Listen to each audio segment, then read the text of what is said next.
Hi friends, so I wanted to show you a better look at this cap construction on the wig by GLAMVIGOR, which is GLP 008, and we are also going to cut the lace together. Not sure what happened with this video, but as I was recording, evidently my voice was erased. So I'm just doing the voiceover. I have my combs hooked under my wig grip just for better security.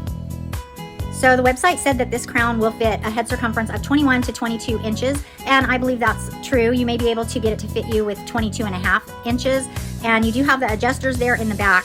And I love that they are in front of the comb because it actually eliminates some of the bunching you get when you are a petite-headed circumference. So if you let those adjusters out, you will be able to get it to fit probably a 22.5 inch circumference. So when I start cutting my lace, I do a preliminary cut right down the center. I always try not to cut too close to the hairline at first because you can always go back and take more off. And then I just hold it up and start cutting around the hairline. Remember, I don't get too close to the hairline just because you can always go back and clean it up. And if you do cut some of those hairs off, it's okay. There's plenty of hairs here. It's not going to mess up the style. I love that the lace does not go past the ear tabs.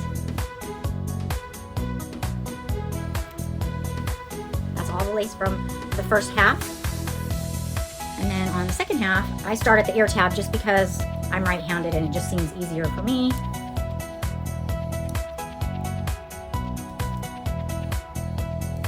And I just follow that hairline.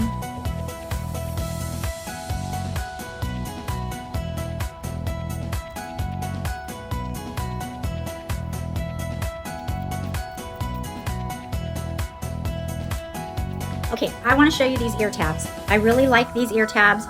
That's where the combs are at. Now the ear tabs are not lace. They are a little firm, and so they do fit around my petite head a little better. So I love that option. I'm going to show you that lace parting space again. Now on the description of the website, it says a fine layer of micro transparent mesh lace, and it's melted onto the crown for that fixed left part. Each strand is hand tied into the mesh for natural movement and natural look. But I also noticed on the website it says that it has Velcro adjusters. It does not have Velcro adjusters. It has the hook type adjusters here, which I'm fine with that. It fits me really good, just like that. Let's get her on so that you can see what she looks like after the lace has been cut.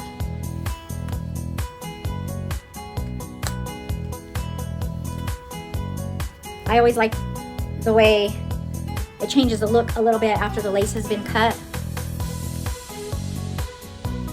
And I want to show you no lace, so the ear tabs are not going to flop in the wind. On some of the other wigs that we buy, the lace kind of flops up, and so sometimes we have to glue it down. I think it's really natural. Let's look at the hairline after the lace has been cut. Now I have a pretty deep widow's peak, and so sometimes that makes me pull my crowns forward too much. There's my widow's peak right there. I'm just gonna pull it a little bit forward. There we go. And remember, you can always trim it up a little bit more if you need to. Let me just give it a quick brush.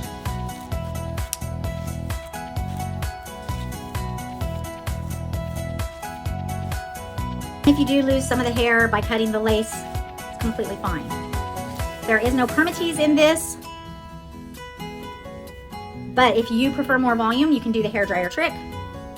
Also, if you're someone who likes the bangs, with it having these side fringe bangs, you can cut them shorter for the look that you're going for. If you like the bangs, you may have to use a little bit of heat, but you can get some straight, some full coverage bangs if that is the look you're going for. Guys, I really think GLAMVIGOR is worth checking out.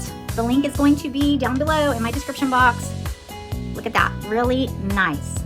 Remember to use code TANYAR so that you can save 10%. I think if you go check out their website, you're gonna be impressed. Thank you guys for watching, and I hope you all have a great rest of your day, and remember to always love your hair.